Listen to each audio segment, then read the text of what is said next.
Hello everybody, welcome to my YouTube channel. Thank you very much for the lot of love shown on my last video on questions you should ask at the end of an interview. If you have not seen it, please just go back. It's the last video before this. I talked extensively about the kind of questions that the recruiters are looking or hoping that you ask at the end of an interview. Again, closure is very important, so go and watch it. Today I am really delighted and I hope that my videographer sort of throws wine or confetti here because HR Clinic is what? Yippee! Okay, so you don't know what HR Clinic is. I'll tell you. Last year, and I'm very sure a picture will come up here. Last year, when I was out of 9 to 5 and I was thinking creatively about what to do, I decided to launch an initiative called HR Clinic, which is now registered under my consulting brand called Luminous Consults. Now, what is HR Clinic? It's literally think of it as a speed consulting session, emphasis on speed. It's an avenue where I talk to tech founders, NGO founders, entrepreneurs, and HR in tech.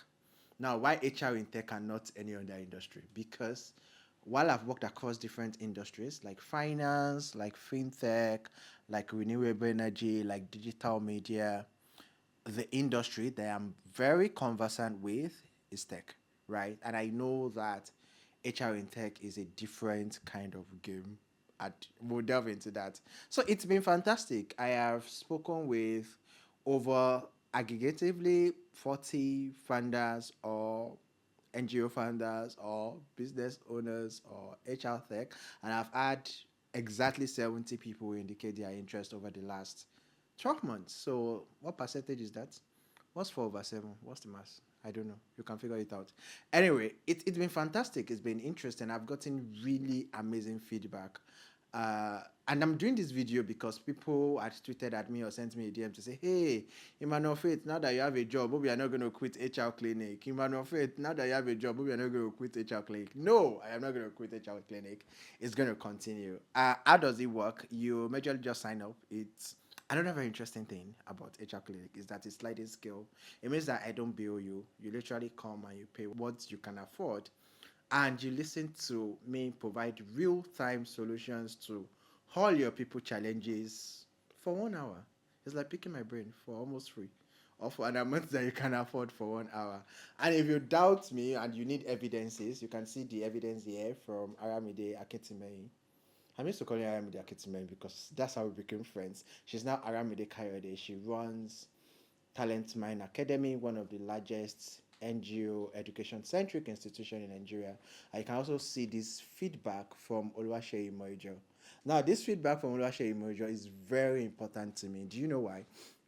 For them, so they did the one-off speed consulting, and then from the recommendations that happened, we decided to take it a step further by restructuring their internal HR processes. And you can see from this feedback the result, right? I've also spoken with business owners, a couple tech funders, people looking to launch different things. I've done a lot of product testing. So if you're looking to build an HR product or anything relating to HR as a product or as a service, you should definitely sign up for an HR clinic. Now, I've said a lot about HR clinic, but that's not the purpose of this video. So this is where you probably take a break, get a glass of water, and let's get into it. Okay, welcome back. So today, having spoken with over 40 funders, NGO funders, business funders, tech funders, and HR in tech over the last 12 months, I want to share top 10 lessons that I've learned and I think that you should learn. Or do I say top 10 lessons that you should learn, right? So I'm just going to talk through the top 10. So when I name a number, I will name which department is for. So if it's something is for tech funder, I would say tech funder. If it's for NGO funder, I would say NGO funder. If it's for business owner, I'd say business owner. Are we good? Do we have a deal? Okay, let's roll. So number one, and this is for funders in tech. I don't think that I saw a lot of NGO funders have this challenge. So it's always tech funders. It's very important that you define the job description of the role you are hiring for. I will say that again. It's very important that you define the job description of the role you are hiring for. Now, I know you might come and say, oh, I'm a young founder. We are trying to build together. Let all of us be roughing it. And that's not a bad thing. I know. However, as you grow, as you get into YC, as you get into Techstars, as you get into all the other amazing fellowships out there, and you begin to expand your team from a team of 5 to a team of 15, you should have defined roles. Now, I'll be honest. Does defined role mean that talent only do what is within their role? Obviously not. That's why it's a startup. But what it does is two things. One, it helps set expectations of the kind of talent you're hiring. So you are not hiring a content marketing manager that you want to have a graphic design skill, Figma or Canva. No. As a startup, you can hire a content marketing manager, and the person is doing emails, is doing blogs, is doing what else is there? Long form article, short form article. I hope marketers don't come for me. Don't worry, I love you guys.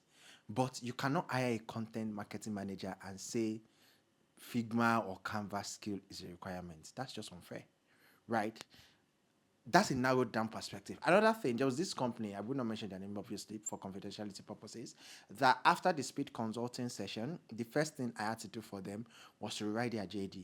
So they've been trying to hire for a certain role for like 3 months and they couldn't. And I basically just rewrote their JD, put it out there with Luminous Consult. Remember Luminous Consult? And in 1 week, we were able to get a talent that happened in April, and the talent is still with them today. What happened? Just a change in job description, right? I spent a lot of time. Always write clear, very clear description. Number two, should I rotate it or should I give people in section? Yeah, let's give people in section. Number two, for tech finders, it's okay. You love your job, you love your product, you love the service you are building, but it's very important for you to know that your staff are your staff, your employees are your employees, and they cannot love your work like you do. I'll say that again. Your employees cannot love your work or your product or your company like you do. Now, are there scenarios and situations where employee buy into your vision as much as you do? Yes.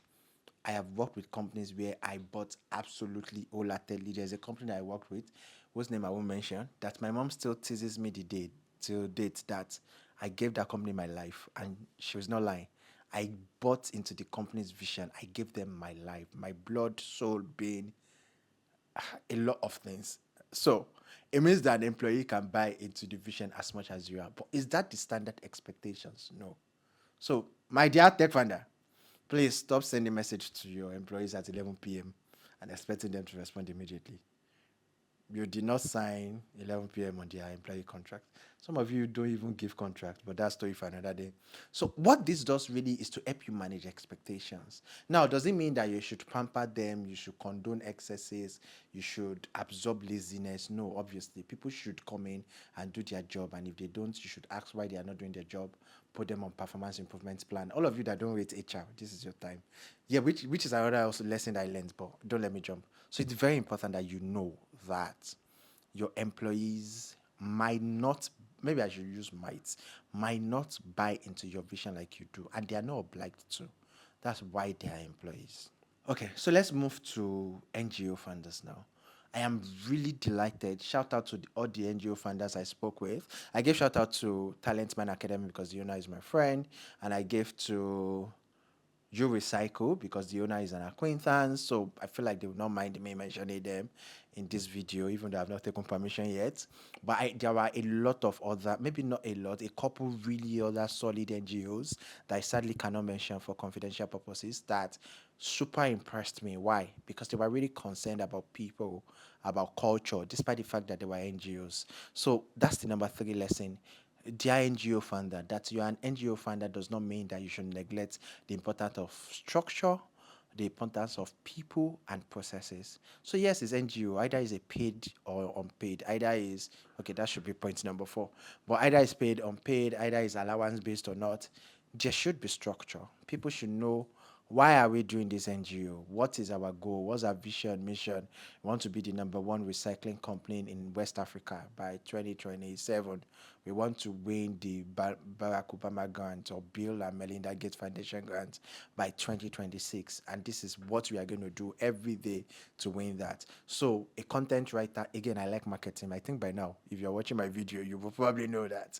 So, a content marketer joins the group or a creative director joins the group.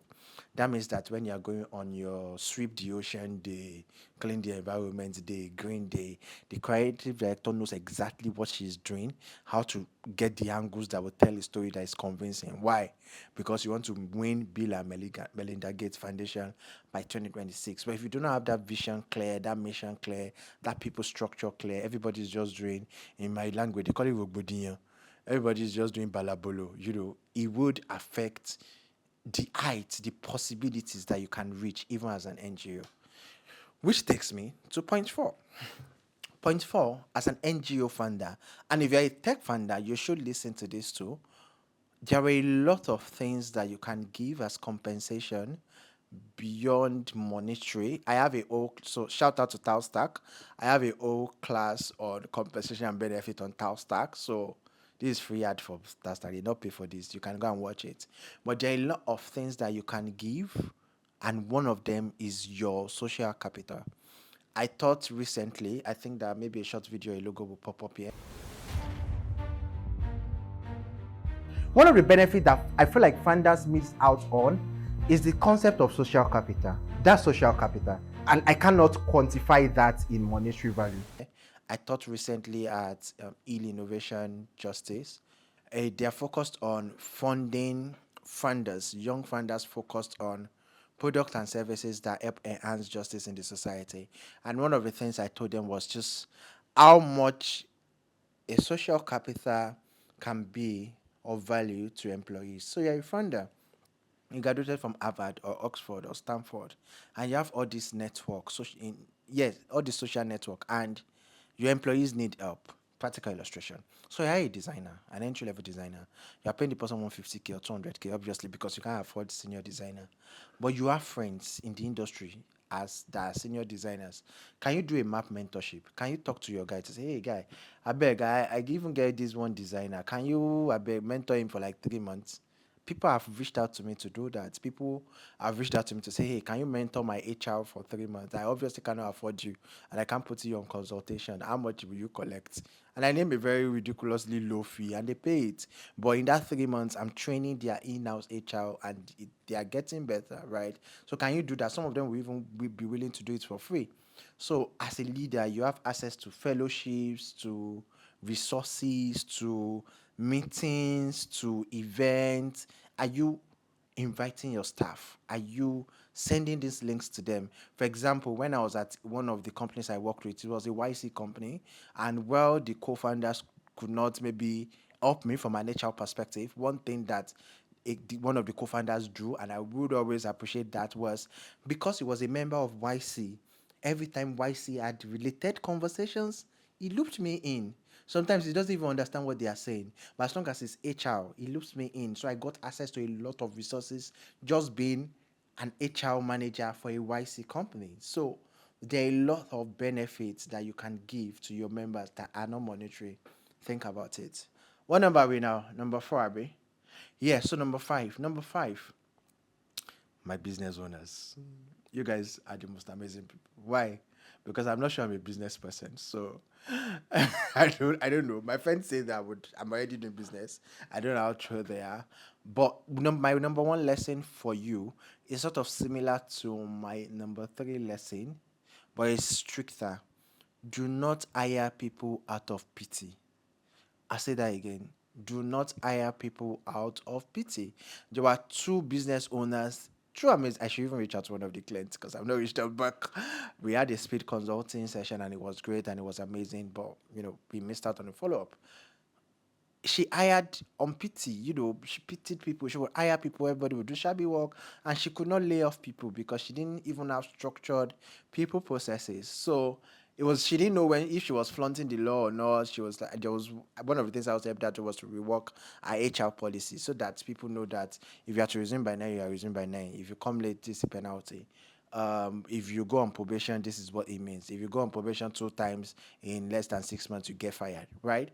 So Do not hire like out of pity. Yes, your friend's younger sister, she can sell.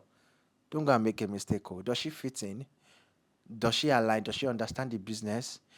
Which leads me to number six. Number six, I don't know if I should drag this company or not. I'm not going to drag them, but you people know them already.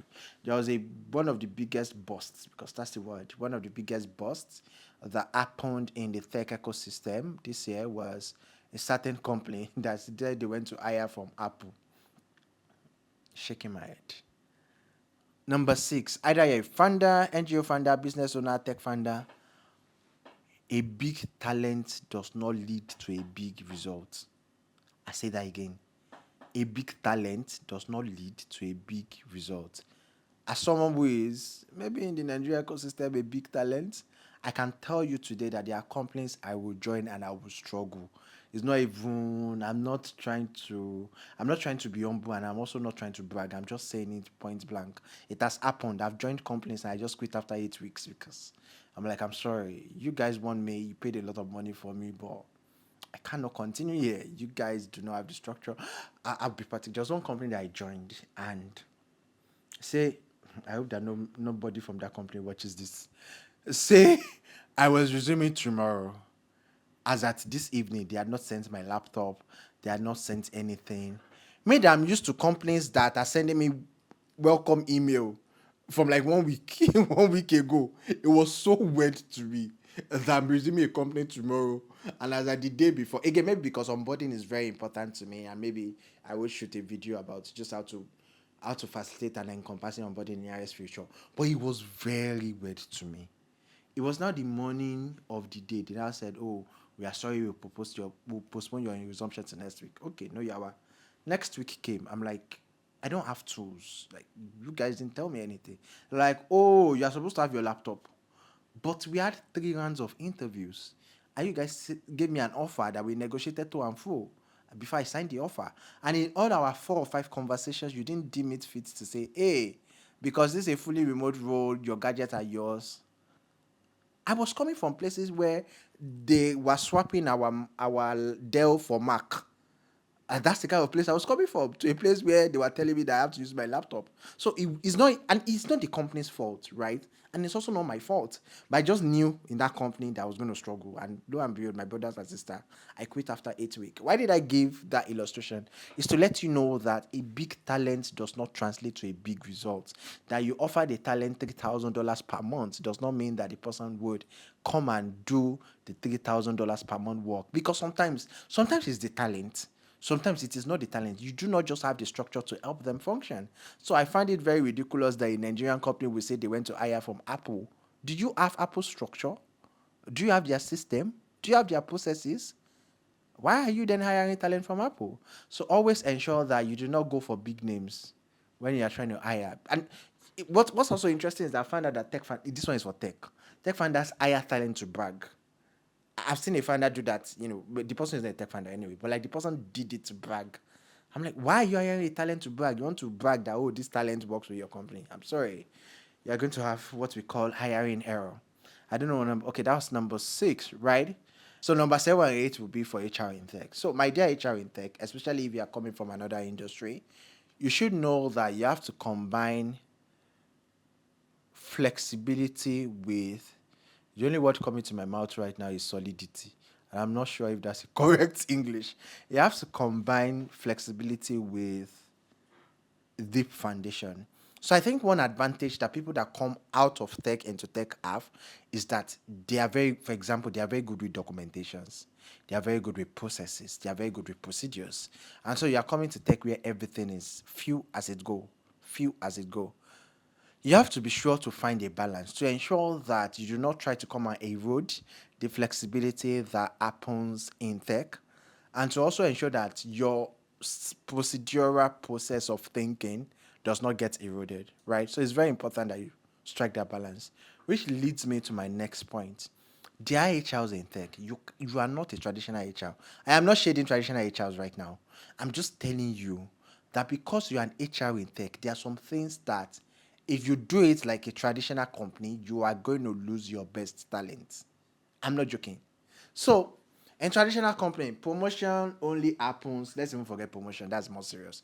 Salary raise only happens once in 18 months or once in 12 months. It means when you do that salary review in January, nothing else happens till December. I'm sorry. Except your pay stack flutter away for piggy vest. You cannot do that. And the reason is simple. You are at a budding stage, at a burgeoning stage. You need to keep your best talents. You should have salary structure and salary ranges and all that. Sometimes because someone is outperforming someone, or because someone is outperforming so much that you don't want to lose that person, you might have to do a salary increase.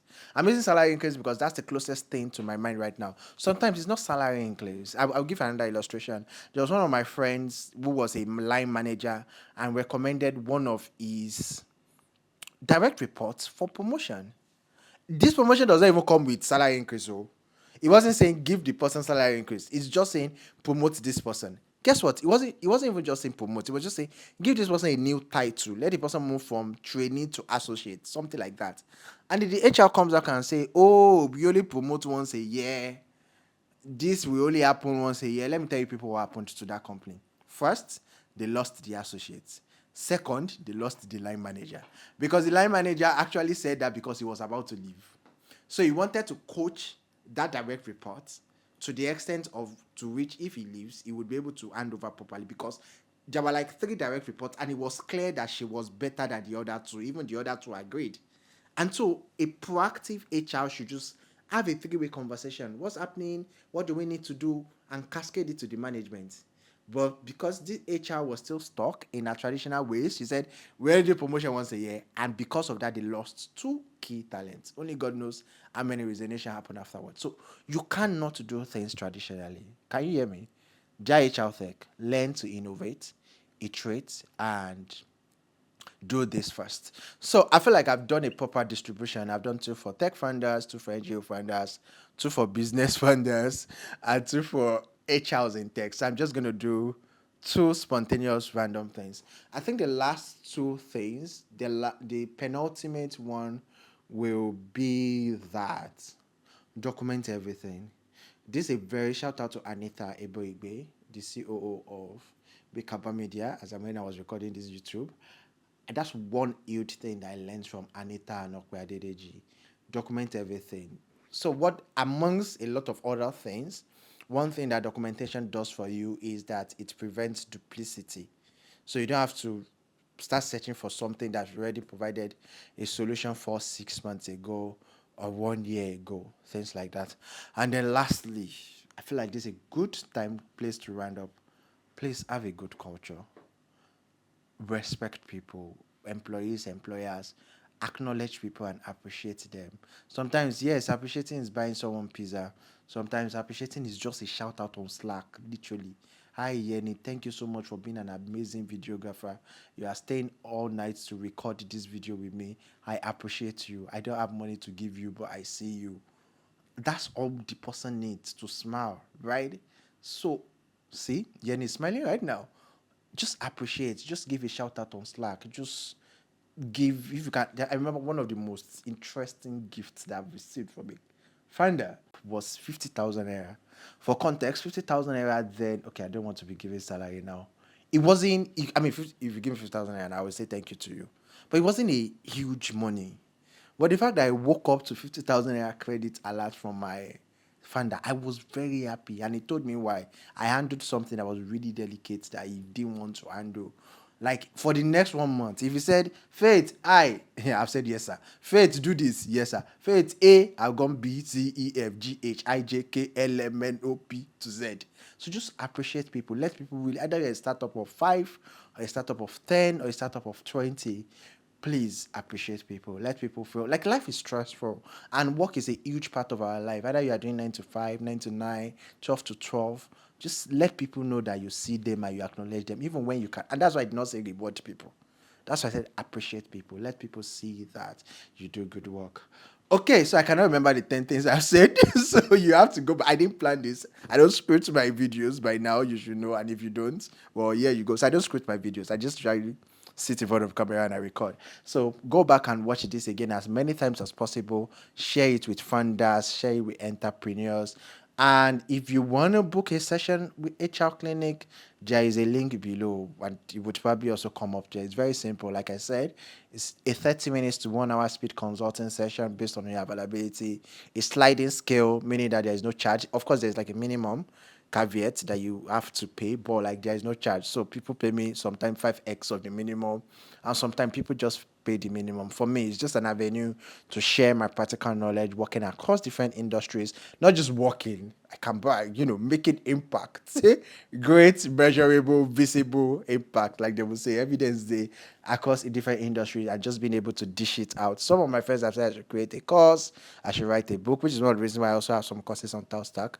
I don't know when I'll be able to do that for my personal purposes and on my personal platform, but till then, I'm very happy to share my knowledge in bits and pieces if you're a founder, any kind of founder, or an HR in tech, and you need this. So, happy anniversary again, HR Clinic. We did not disappear because we are now back to capitalism. We are as strong as ever. And if you want to sign up on HR Clinic, click the link below. Till the next time you see me on the mic or see a mic fixed on my right neck, I am your favorite HR buddy, Emmanuel Faith, and I am rooting for you wholeheartedly. See you.